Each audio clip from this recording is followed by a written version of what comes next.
પૂરેપૂરી તાકાતને લડવા માટે સમજ છીએ।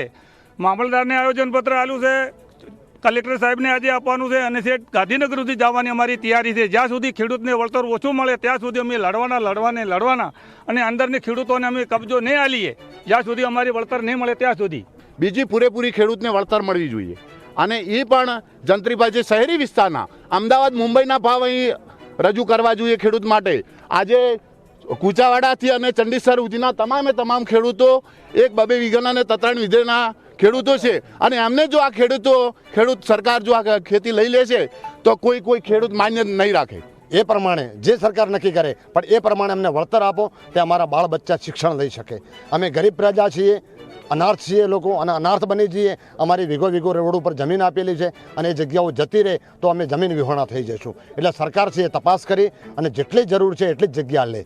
છતાં બી કદાચ 2-5 મીટર લેવાની જરૂર પડે તો લ્યો, પણ એની અમને વળતર પૂરેપૂરું આપો। જેવી રીતે કે બજારના ભાવ હાલ ઘણા બધા ઊંચા છે। બીજી વસ્તુ એ કે જો સરકારે એ પાલનપુર બાયપાસ રહ્યો એ 100 મીટરની જગ્યાએ 60 મીટર કરી શકતો હોય તો આ રોડ બી અમારે ટોટલ 4 લેનની અંદર બધું થઈ જાય એમ છે। બસ આટલું જ કે માંગ નહીં સ્વીકારવામાં આવે તો અમે બધા ખેડૂતો ભેગા મળી અને આંદોલન કરશું।